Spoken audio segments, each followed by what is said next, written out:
Bleak House by Charles Dickens. Chapter 34. A Turn of the Screw.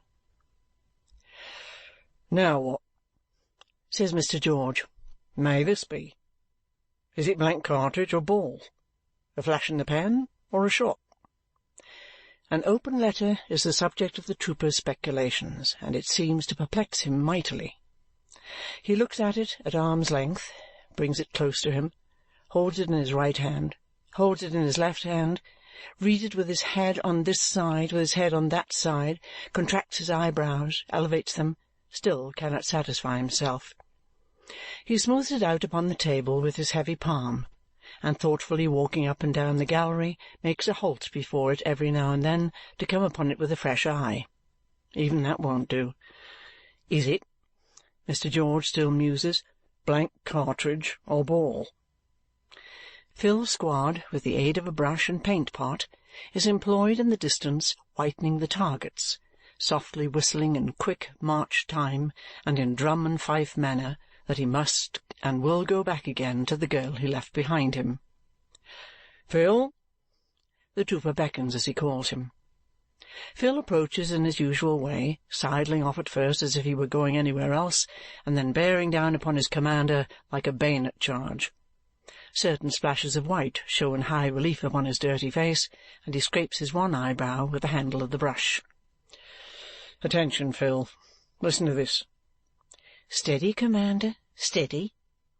"Sir, allow me to remind you, though there is no legal necessity for my doing so, as you are aware, that the bill at 2 months' date drawn on yourself by Mr. Matthew Bagnet and by you accepted for the sum of £97 4 and 9 will become due tomorrow, when you will please be prepared to take up the same on presentation. Yours, Joshua Smallweed." What do you make of that, Phil? "Mischief, governor." "Why?"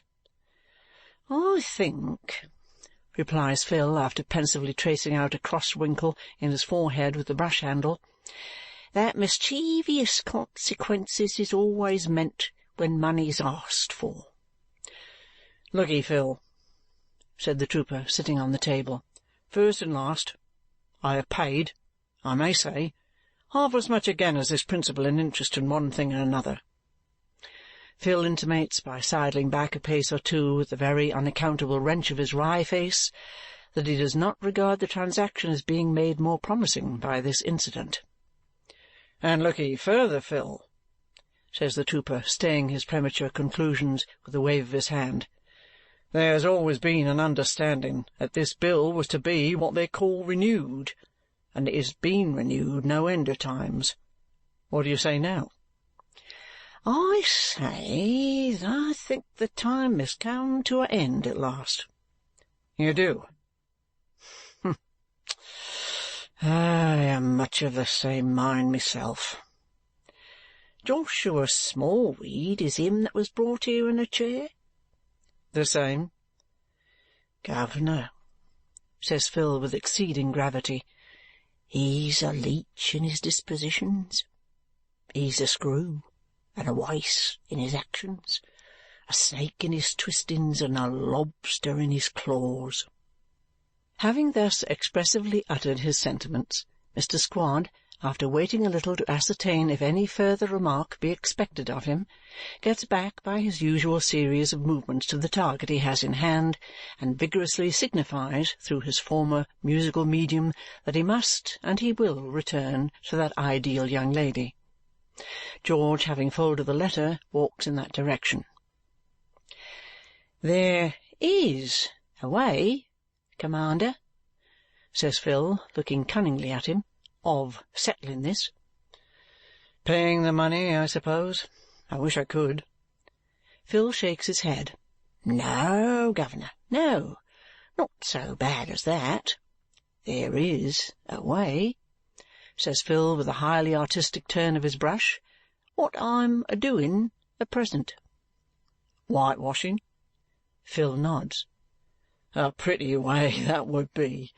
Do you know what would become of the Bagnets in that case? Do you know they would be ruined to pay off my old scores? You're a moral character," says the trooper, eyeing him in his large way with no small indignation. "Upon my life you are, Phil."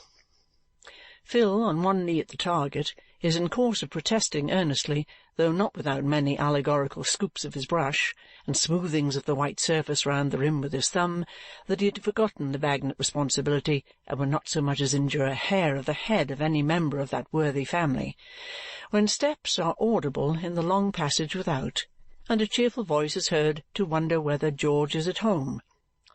Phil, with a look at his master, hobbles up, saying, "Here's the governor, Mrs. Bagnet. Here he is." And the old girl herself, accompanied by Mr. Bagnet, appears. The old girl never appears in walking trim, in any season of the year, without a grey cloth cloak, coarse and much worn, but very clean, which is, undoubtedly, the identical garment rendered so interesting to Mr. Bagnet by having made its way home to Europe from another quarter of the globe in company with Mrs. Bagnet and an umbrella. The latter faithful appendage is also invariably a part of the old girl's presence out of doors. It is of no colour known in this life, and has a corrugated wooden crook for a handle, with a metallic object let into its prow or beak, resembling a little model of a fanlight over a street door, or one of the oval glasses out of a pair of spectacles, which ornamental object has not that tenacious capacity of sticking to its post that might be desired in an article long associated with the British Army. The old girl's umbrella is of a flabby habit of waist and seems to be in need of stays, an appearance that is possibly referable to its having served through a series of years at home as a cupboard, and on journeys as a carpet-bag. She never puts it up, having the greatest reliance on her well-proved cloak with its capacious hood, but generally uses the instrument as a wand with which to point out joints of meat or bunches of greens in marketing, or to arrest the attention of tradesmen by a friendly poke. Without her market-basket, which is a sort of wicker well with two flapping lids, she never stirs abroad. Attended by these her trusty companions, therefore, her honest sunburnt face looking cheerily out of a rough straw bonnet, Mrs. Bagnet now arrives, fresh-coloured and bright, in George's shooting-gallery. "Well, George, old fellow," says she, "and how do you do this sunshiny morning?" Giving him a friendly shake of the hand, Mrs. Bagnet draws a long breath after her walk and sits down to enjoy a rest. Having a faculty, matured on the tops of baggage-wagons and in other such positions, of resting easily anywhere she perches on a rough bench, unties her bonnet strings, pushes back her bonnet, crosses her arms, and looks perfectly comfortable. Mr. Bagnet in the meantime has shaken hands with his old comrade and with Phil, on whom Mrs. Bagnet likewise bestows a good-humoured nod and smile. "Now, George," said Mrs. Bagnet briskly, "here we are, Lignum and myself." She often speaks of her husband by this appellation, on account, as it is supposed, of lignum vitae having been his old regimental nickname when they first became acquainted, in compliment to the extreme hardness and toughness of his physiognomy. "Just looked in, we have, to make it all correct as usual about that security. Give him the new bill to sign, George, and he'll sign it like a man." "I was coming to you this morning," observes the trooper reluctantly. "Yes, we thought you'd come to us this morning, but we turned out early and left Woolwich, the best of boys, to mind his sisters, and came to you instead, as you see. For Lignum, he's tied so close now and gets so little exercise that a walk does him good." "Well, what's the matter, George?" asks Mrs. Bagnet, stopping in her cheerful talk. "You don't look yourself." "I'm not quite myself," returns the trooper. "I have been a little put out, Mrs. Bagnet." Her bright, quick eye catches the truth directly. "George," holding up her forefinger, "don't tell me there's anything wrong about that security of Lignum's. Don't do it, George, on account of the children." The trooper looks at her with a troubled visage. "George," says Mrs. Bagnet, using both her arms for emphasis and occasionally bringing down her open hands upon her knees, if you have allowed anything wrong to come to that security of Lignum's, and if you have let him in for it, and if you have put us in danger of being sold up, and I see sold up in your face, George, as plain as print, you have done a shameful action, and have deceived us cruelly. I tell you cruelly, George. There!"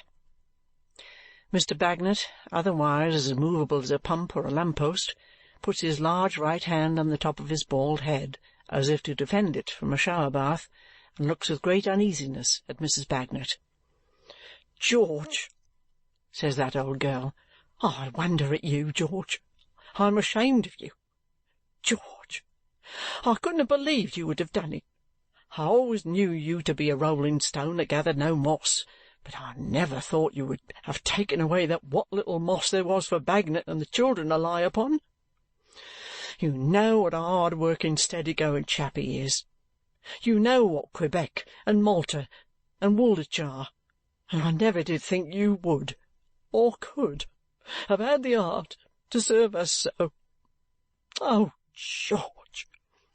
Mrs. Bagnet gathers up her cloak to wipe her eyes on, in a very genuine manner. "How could you do it?"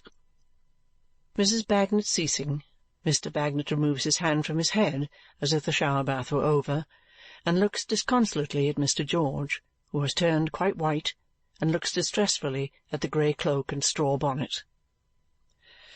"Mat," says the trooper in a subdued voice, addressing him, but still looking at his wife, "I am sorry you take it so much to heart, because I do hope it's not so bad as that comes to.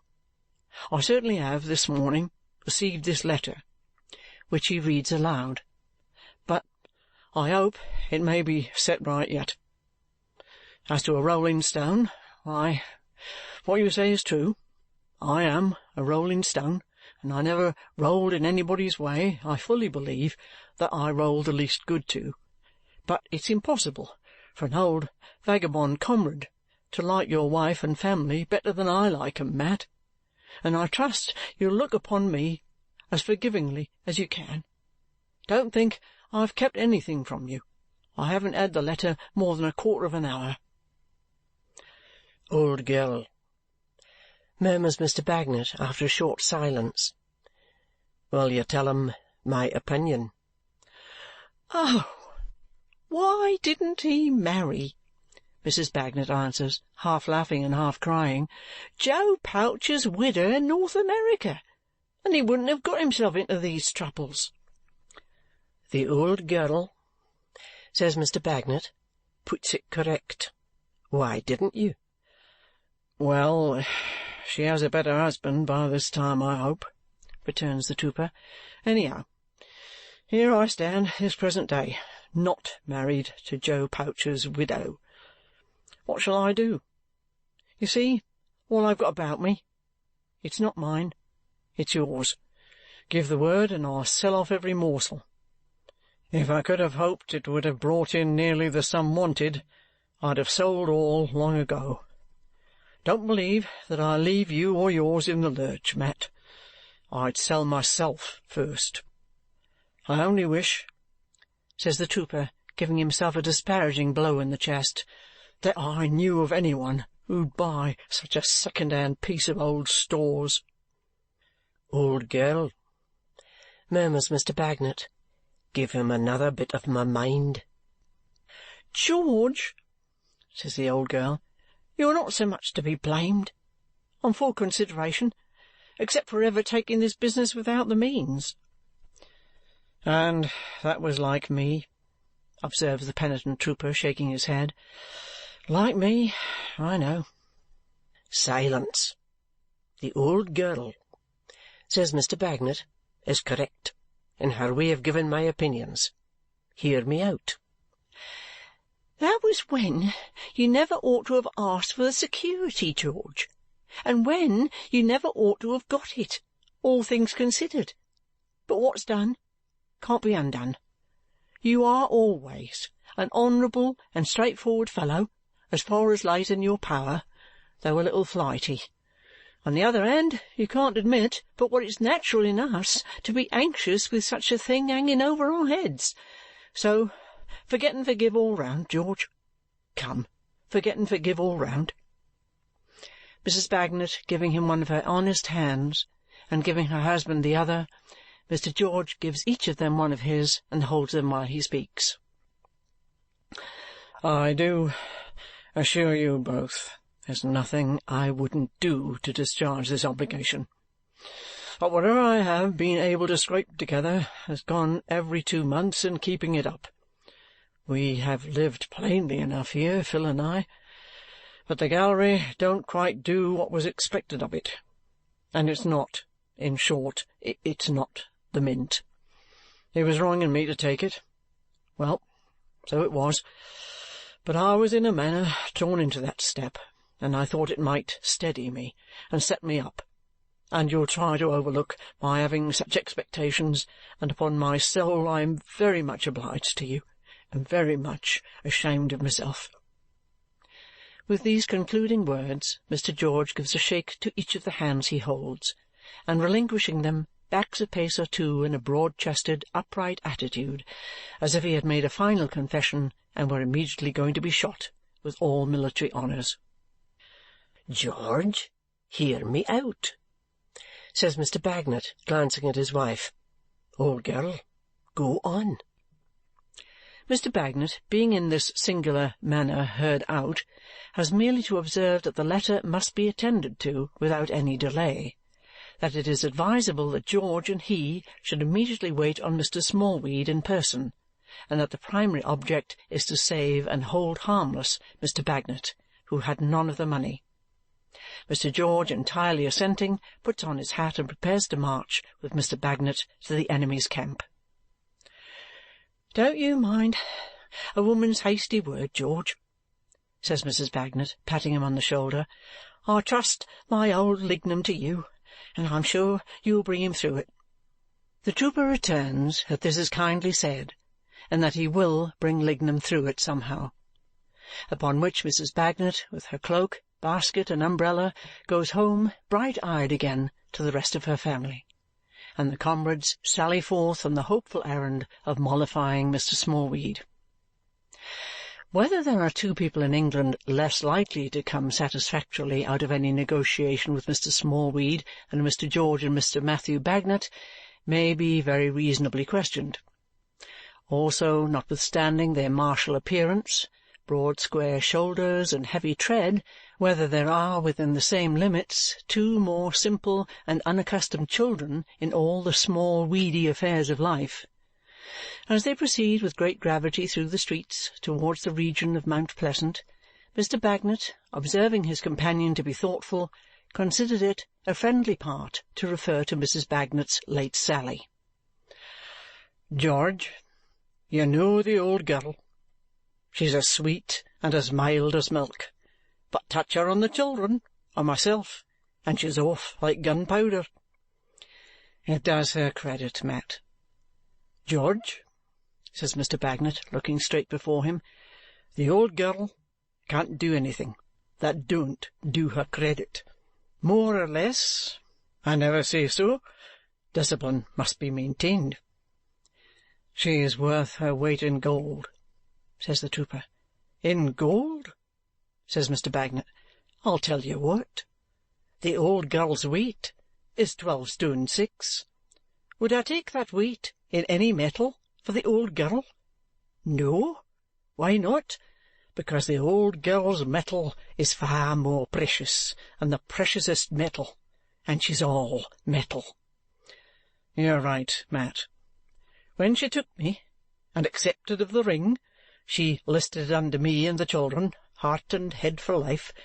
She's that earnest," says Mr. Bagnet, "and true to her colours, that touch us with a finger, and she turns out and stands to her arms. If the old girl fires wide once in a way at the call of duty, look over it, George, for she's loyal." "Why, bless her, Mat," returns the trooper, "I think the higher of her for it." "You're right. says Mr. Bagnet, with the warmest enthusiasm, though without relaxing the rigidity of a single muscle. "Think as high of the old girl as the Rock of Gibraltar, and still you'll be thinking low of such merits. But I never owned to it before her. Discipline must be maintained." These encomiums bring them to Mount Pleasant and to Grandfather Smallweed's house. The door is opened by the perennial Judy, who, having surveyed them from top to toe with no particular favour, but indeed with a malignant sneer, leaves them standing there while she consults the oracle as to their admission. The oracle may be inferred to give consent from the circumstance of her returning with the words on her honey lips that they can come in if they want to. Thus privileged, they come in and find Mr. Smallweed with his feet in the drawer of his chair, as if it were a paper footbath, and Mrs. Smallweed obscured with a cushion like a bird that is not to sing. "My dear friend," says Grandfather Smallweed, with those two lean affectionate arms of his stretched forth, "how-de-do, how-de-do. Who is our friend, my dear friend?" "Why, this," returns George, not able to be very conciliatory at first, "is Matthew Bagnet, who has obliged me in that matter of ours, you know." "Oh, Mr. Bagnet, surely." The old man looks at him under his hand. "Hope you're well, Mr. Bagnet. Fine man, Mr. George. Military air, sir." No chairs being offered, Mr. George brings one forward for Bagnet and one for himself. They sit down. Mr. Bagnet, as if he had no power of bending himself except at the hips for that purpose. "Judy," says Mr. Smallweed, "bring the pipe." "Why, I don't know," Mr. George interposes, "that the young woman need give herself that trouble. But to tell you the truth, I'm not inclined to smoke it to-day." "Ain't you?" returns the old man. "Judy, bring the pipe."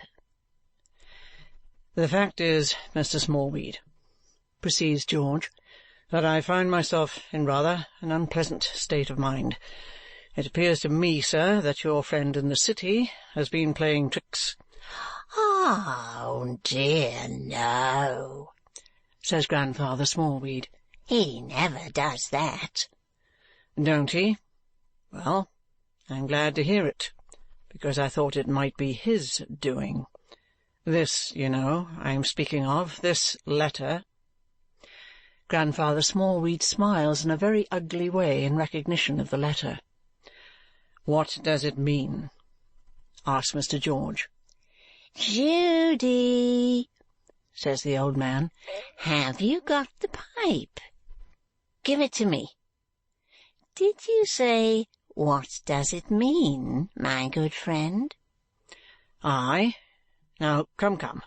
You know, Mr. Smallweed," urges the trooper, constraining himself to speak as smoothly and confidentially as he can, holding the open letter in one hand and resting the broad knuckles of the other on his thigh. "A good lot of money has passed between us, and we are face to face at the present moment, and are both well aware of the understanding there's always been. I'm prepared to do the usual thing, which I've done regularly, and to keep this matter going. I never got a letter like this from you before, and I have been a little put about by it this morning, because here's my friend Matthew Bagnet, who, you know, had none of the money." "I don't know it. You know," says the old man quietly. "Why, confound you, I mean, I tell you so, don't I?" "Oh, yes, you tell me so," returns Grandfather Smallweed, "but I don't know it." "Well," says the trooper, swallowing his fire, "I know it." Mr. Smallweed replies with excellent temper, "Ah, that's quite another thing," and adds, "But it don't matter. Mr. Bagnet's situation is all one, whether or no." The unfortunate George makes a great effort to arrange the affair comfortably, and to propitiate Mr. Smallweed by taking him upon his own terms. "That's just what I mean.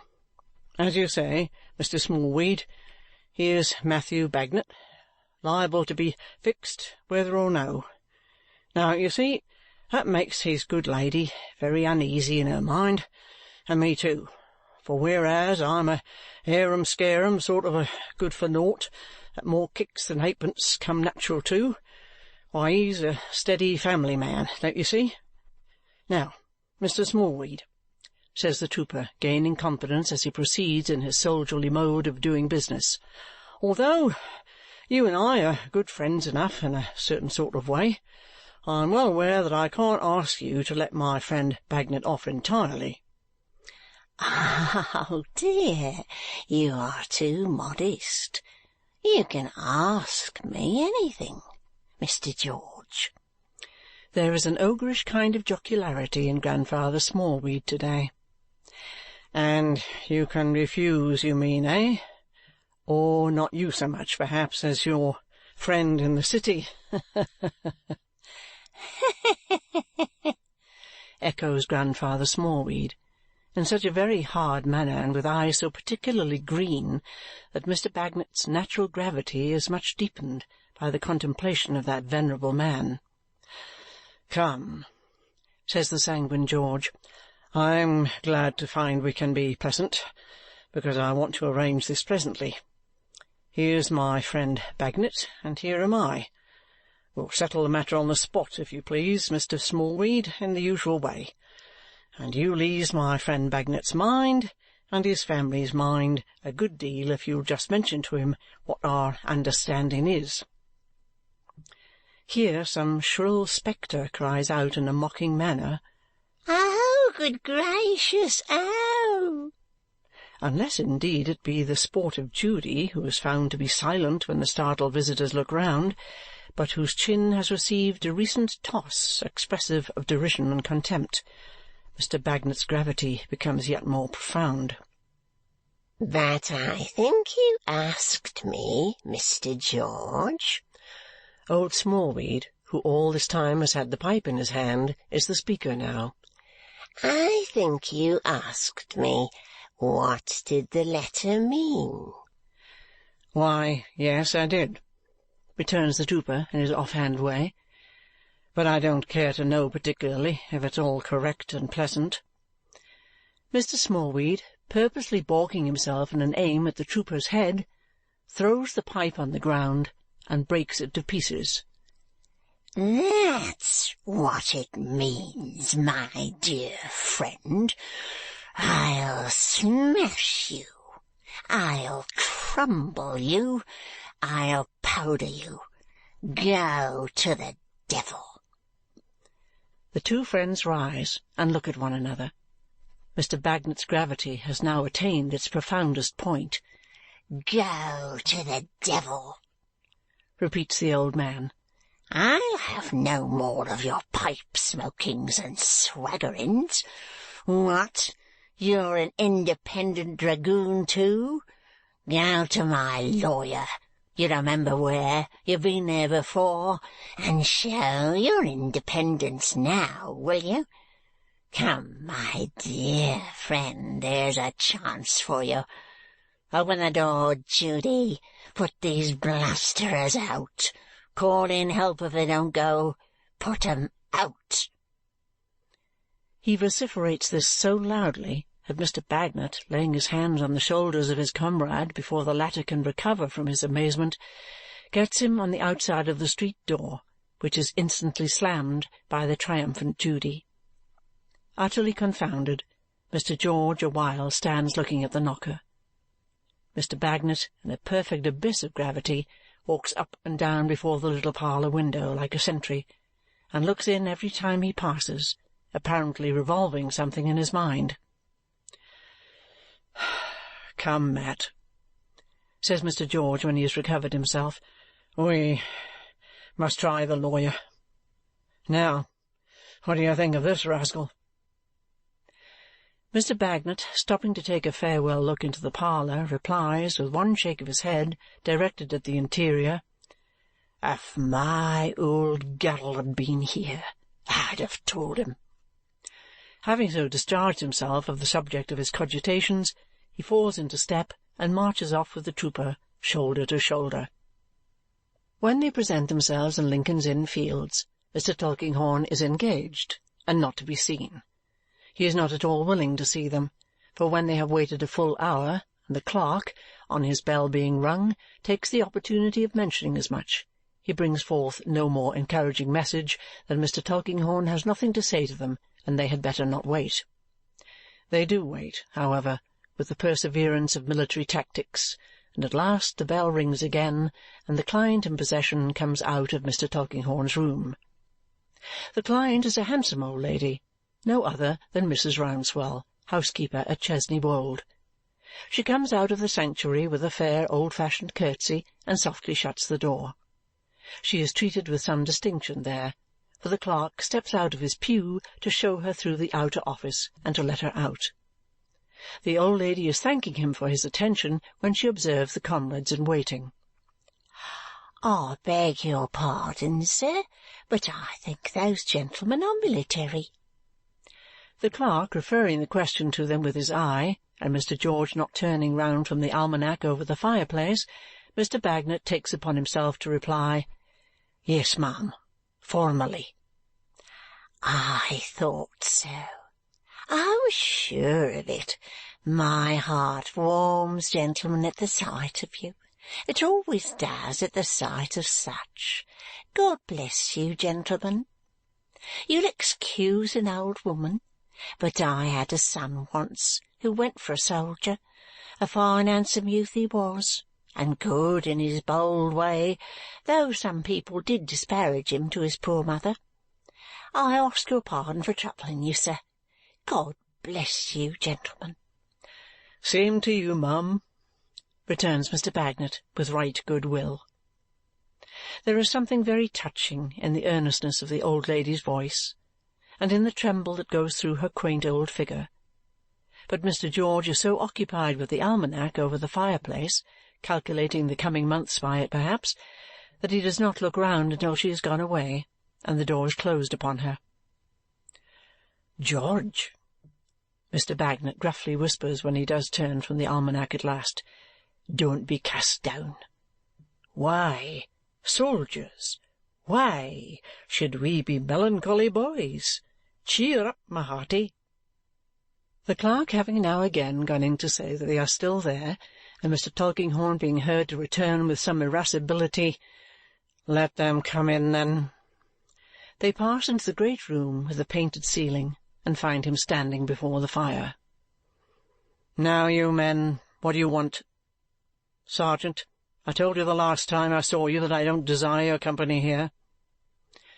Sergeant replies, dashed within the last few minutes as to his usual manner of speech, and even at his usual carriage, that he has received this letter, has been to Mr. Smallweed about it, and has been referred there.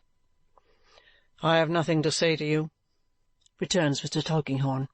"If you get into debt, you must pay your debts, or take the consequences. You have no occasion to come here to learn that, I suppose." Sergeant is sorry to say that he is not prepared with the money. "Very well. Then the other man, this man, if this is he, must pay for it for you." Sergeant is sorry to add that the other man is not prepared with the money either. "Very well.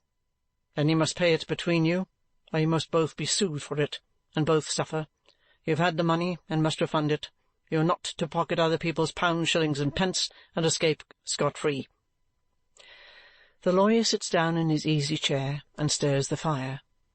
Mr. George hopes he will have the goodness to, "I tell you, sergeant, I have nothing to say to you.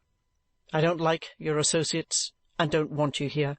This matter is not at all in my course of practice, and is not in my office. Mr. Smallweed is good enough to offer these affairs to me, but they are not in my way. You must go to Melchizedek's and Clifford's Inn." "I must make an apology to you, sir," says Mr. George, "for pressing myself upon you with so little encouragement, which is almost as unpleasant to me as it can be to you. But would you let me say a private word to you?" Mr. Tulkinghorn rises with his hands in his pockets and walks into one of the window recesses. "Now, I have no time to waste." In the midst of his perfect assumption of indifference, he directs a sharp look at the trooper, taking care to stand with his own back to the light and to have the other with his face towards it. "Well, sir," says Mr. George, "this man with me is the other party implicated in this unfortunate affair. Nominally, only nominally, and my sole object is to prevent his getting into trouble on my account. He is a most respectable man, with a wife and family, formerly in the Royal Artillery." "My friend, I don't care a pinch of snuff for the whole Royal Artillery establishment, officers, men, tumbrils, wagons, horses, guns, and ammunition." "'Tis likely, sir, but I care a good deal for Bagnet and his wife and family being injured on my account, and if I could bring 'em through this matter, I should have no help for it but to give up without any other consideration what you wanted of me the other day." "Have you got it here?" "I have got it here, sir." "Sergeant," the lawyer proceeds in his dry, passionless manner, far more hopeless in the dealing with than any amount of vehemence, "make up your mind while I speak to you, for this is final. After I have finished speaking, I have closed the subject, and I won't reopen it. Understand that. You can leave here for a few days. What you say you have brought here, if you choose. You can take it away at once, if you choose. In case you choose to leave it here, I can do this for you. I can replace this matter on its old footing, and I can go so far besides as to give you a written undertaking that this man Bagnet shall never be troubled in any way until you have been proceeded against to the utmost, that your means shall be exhausted before the creditor looks to his. This is, in fact, all but freeing him. Have you decided?" The trooper puts his hand into his breast and answers with a long breath, "I must do it, sir." So Mr. Tulkinghorn, putting on his spectacles, sits down and writes the undertaking, which he slowly reads and explains to Bagnet, who has all this time been staring at the ceiling, and who puts his hand on his bald head again, under this new verbal shower-bath, and seems exceedingly in need of the old girl through whom to express his sentiments. The trooper then takes from his breast-pocket a folded paper, which he lays with an unwilling hand at the lawyer's elbow. "'Tis only a letter of instruction, sir, the last I ever had from him." Look at a millstone, Mr. George, for some change in its expression, and you will find it quite as soon as in the face of Mr. Tulkinghorn when he opens and reads the letter. He refolds it and lays it in his desk with a countenance as unperturbable as death. Nor has he anything more to say or do but to nod once in the same frigid and discourteous manner and to say briefly, "You can go. Show these men out there." Being shown out, they repair to Mr. Bagnet's residence to dine. Boiled beef and greens constitute the day's variety on the former repast of boiled pork and greens, and Mrs. Bagnet serves out the meal in the same way and seasons it with the best of temper, being that rare sort of old girl that she receives good to her arms without a hint that it might be better, and catches light from any little spot of darkness near her. The spot on this occasion is the darkened brow of Mr. George. He is unusually thoughtful and depressed. At first Mrs. Bagnet trusts to the combined endearments of Quebec and Malta to restore him, but finding those young ladies sensible that their existing Bluffy is not the Bluffy of their usual frolicsome acquaintance, she winks off the light infantry and leaves him to deploy at leisure on the open ground of the domestic hearth. But he does not. He remains in close order, clouded and depressed. During the lengthy cleaning up and pattening process, when he and Mr. Bagnet are supplied with their pipes, he is no better than he was at dinner. He forgets to smoke, looks at the fire and ponders, lets his pipe out, fills the breast of Mr. Bagnet with perturbation and dismay by showing that he has no enjoyment of tobacco. Therefore, when Mrs. Bagnet at last appears, rosy from the invigorating pail, and sits down to her work, Mr. Bagnet growls, "Old girl," and winks monitions to her to find out what's the matter. "Why, George," says Mrs. Bagnet, quietly threading her needle, "how low you are!" "Am I? Not good company? Well, I'm afraid I'm not." "He ain't at all like Bluffy, mother," cries little Malta. "Because he ain't well, I think, mother," adds Quebec. "Sure, that's a bad sign, not to be like Bluffy too," returns the trooper, kissing the young damsels. "But it's true." With a sigh. "True, I'm afraid. These little ones are always right." "George," says Mrs. Bagnet, working busily, "if I thought you cross enough to think of anything that a shrill old soldier's wife, who could have bitten her tongue off afterwards, and ought to have done it almost, said this morning, I don't know what I shouldn't say to you now." "My kind soul of a darling," returns the trooper, "not a morsel of it." "Because, really and truly, George, what I said and meant to say was that I trusted Lignum to you and was sure you'd bring him through it. And you have brought him through it, noble." "Thank'ee, my dear," says George. "I'm glad of your good opinion." In giving Mrs. Bagnet's hand with her work in it a friendly shake, for she took her seat beside him, the trooper's attention is attracted to her face. After looking at it for a little while as she plies her needle, he looks to young Woolwich sitting on his stool in the corner and beckons that fifer to him. "See there, my boy," says George, very gently smoothing the mother's hair with his hand. "There's a good, loving forehead for you, all bright with love of you, my boy. A little touched by the sun and the weather through following your father about and taking care of you, but as fresh and wholesome as a ripe apple on a tree." Mr. Bagnet's face expresses, so far as in its wooden material lies, the highest approbation and acquiescence. "The time will come, my boy," pursues the trooper, "when this hair of your mother's will be grey, and this forehead all crossed and recrossed with wrinkles, and a fine old lady she'll be then. Take care, while you are young, that you can think in those days. I never whitened a hair of her dear head. I never marked a sorrowful line in her face. For of all the many things that you can think of when you are a man, you had better have that by you, Woolwich." Mr. George concludes by rising from his chair, seating the boy beside his mother in it, and saying, with something of a hurry about him, that he'll smoke his pipe in the street a bit. Chapter 34